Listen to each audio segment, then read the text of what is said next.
Welcome back. In this video, we continue with the electronic structure of molecules, and now we're going to revisit the topic of identical particles in quantum mechanics.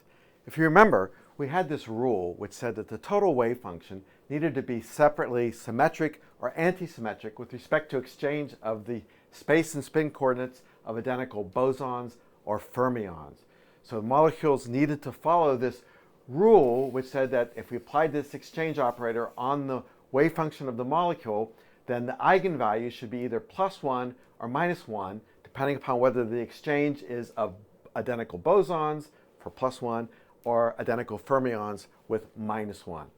So when we dealt with electrons, which are fermions, we needed to make sure that our wave function was antisymmetric. It had an eigenvalue of -1 with the exchange of electrons, and that's why we used the Slater determinant to guarantee that we had antisymmetric wave functions. But nuclei can actually be fermions or bosons depending upon whether the nuclei have a spin that's half integer or integer. So when we have identical nuclei in a molecule and we exchange them, then we expect the wave function to follow this rule. So it's going to depend upon whether those exchanged nuclei are bosons or fermions. So let's look at an example of a diatomic molecule, homonuclear diatomic molecule, obviously, where the two nuclei are identical. And let's look at how the exchange will affect the wave function and how we have to make sure that the wave function remains antisymmetric in the case of hydrogen with the exchange of the two protons. Or if it was deuterium, where they're both spin 1, it would have to be symmetric and because the deuteriums are bosons. So in the case of hydrogen or deuterium or any diatomic molecule, we would write down the total wave function as this product of translation, rotation, vibration, electronic, and now the nuclear part. And to determine the effect of this exchange operator for exchanging the identical nuclei in this homonuclear diatomic molecule, we're going to have to apply that exchange operator to the overall wave function, which means that we need to apply it to every one of these individual parts of that wave function. So we need to evaluate what's going to happen when this exchange operates on every one of these single terms. Each one of them is going to have its own eigenvalue under the exchange, and then they're all going to multiply together, and that's going to give us the overall eigenvalue for the exchange operator on the total wave function. Now we can start with a translational wave function, which is going to always be symmetric with respect to exchange, because when you exchange the two nuclei, it doesn't affect the center of mass, it doesn't affect the total mass, the wave function remains exactly the same, so the eigenvalue is +1. Similarly for the vibrational wave function, which depends only on the difference between the coordinates. So when you do the exchange of the nuclei, it doesn't change the difference in the coordinates, which is squared. And so that wave function is also symmetric with respect to the exchange of the two nuclei. So those are the easy ones. The harder ones are the electronic, the rotation, and the nuclear wave functions, how they behave under this exchange operator. So let's start with the electronic wave function. So I'm going to write down the exchange operator as actually consisting of 3 steps. The first is taking the molecule and rotating it by 180 degrees. So by rotating it by 180 degrees, I've exchanged the two nuclei. But I've also rotated the entire electronic wave function by 180 degrees, and that's what I do not want to do. I just want to exchange only the two nuclei. So if I do a rotation to exchange the nuclei, I have to undo the rotation of the electronic wave function. And I can do that by following the rotation with an inversion of the electronic wave function through the origin plus a mirror operation across the xy plane. Well, you have to think about that a little bit to sort of ensure that you understand that, but trust me, it works, and you can, as you think about it, you can sort of verify for yourself that that's going to be the equivalent of just exchanging only the nuclei. And the reason we're doing it in this sort of complicated way is that we actually know the eigenvalues of the parity operator and the mirror operator on the electronic wave function from the term symbol, where it's contained in the superscript plus or minus and the subscript G or U. Those eigenvalues, those are the eigenvalues of these two operators. So that's why we're doing this decomposition, because we can just consult the term symbol to get the result. So, and it turns out actually that the C2 operation, even though it rotates the electronic wave function, it actually doesn't change the wave function at all. It just does a full rotation of it. So that's our reasoning here.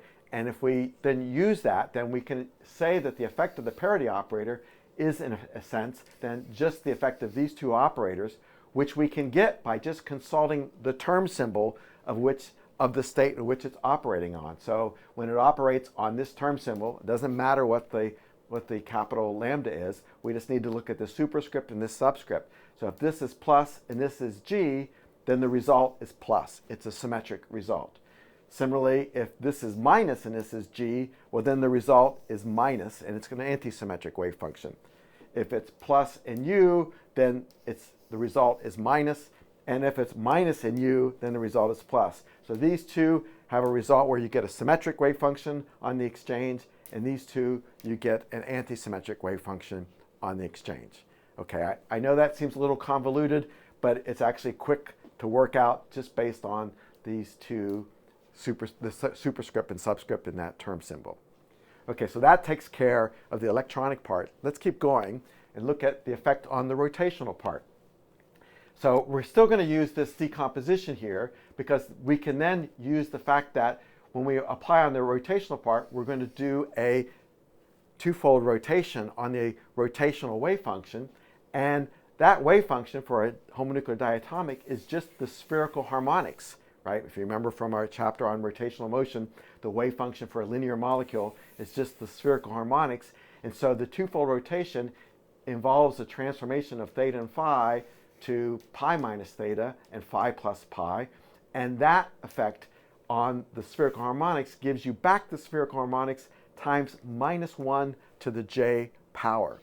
So that means that the wave function, when it's operated on by this exchange operator, will be anti-symmetric if j is odd, and symmetric if j is 0. So it depends upon the rotational state, whether j is odd or even, whether we get anti-symmetric or symmetric wave function back when we do the exchange operation.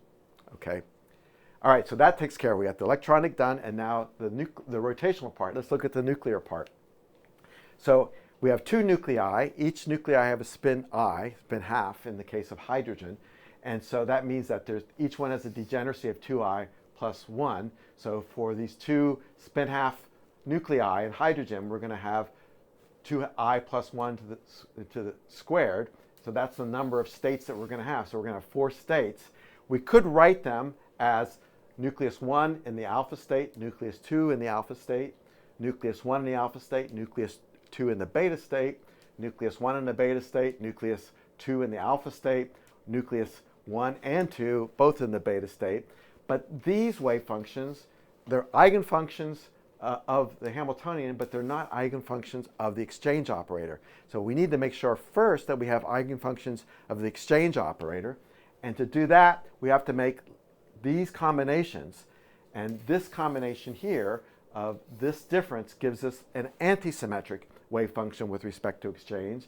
And these three give us a symmetric wave function with respect to exchange. So when we apply the exchange operator to this function, we get back minus 1. When we apply the exchange operator to any one of these three functions, we get back plus 1. So now we have the proper wave functions for exchange for the nucleus.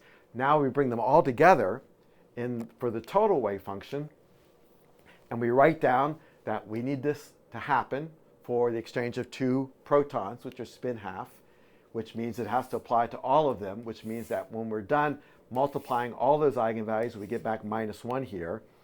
We know that translation and vibration are already plus 1, so we don't have to worry about those. We know that the effect of the exchange on the electronic wave function for hydrogen, which is the singlet sigma plus g state, since this is plus and that's g, that means the eigenvalue is plus 1. So we're going to have that result there.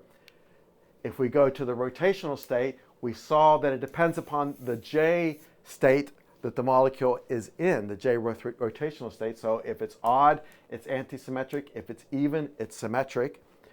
And then for the nuclear state, dependent upon whether we applied it to the antisymmetric function or the symmetric function. So now we have these results. That means in order to make this happen, we need to combine nuclear and rotational states in such a way that we always guarantee this, which means that since the electronic part is always +1, then we need to combine the even J functions with the antisymmetric nuclear function, and we need to combine the odd J functions with the symmetric nuclear function. So these are the only ways in which we can guarantee that this happens. So that means that whenever we're in an odd nuclear state, then in an odd rotational state, the nucleus is in this symmetric nuclear state. When we're in an even rotational state, the nucleus has to be in this antisymmetric state. The other combinations are not allowed. They would violate the uncertainty principle. So this state, which is where J is even, is called parahydrogen. This state where J is odd is called orthohydrogen. And since the J equals 0 is the lowest energy state, then parahydrogen is the lowest energy state for hydrogen when you're at the lowest temperatures. But the interesting thing is that the transition between the nuclear states, the antisymmetric and symmetric nuclear states, is a forbidden transition. And it doesn't happen unless you put on some kind of catalyst that will actually cause the molecule to break apart and come back together, or some kind of magnetic catalyst which will cause this process to happen. Normally, it doesn't happen very easily, which means that this exchange between these two states these two states will not come to equilibrium. And so even when you get to low temperatures, the exchange won't happen unless you have this catalyst placed. So it can take months without a catalyst for these two states to actually come to equilibrium between each other. And we'll come back to that when we talk about the statistical mechanics of molecules, in particular hydrogen, and show that this actually has an effect on its heat capacities at very low temperatures. Well, that's it for this video.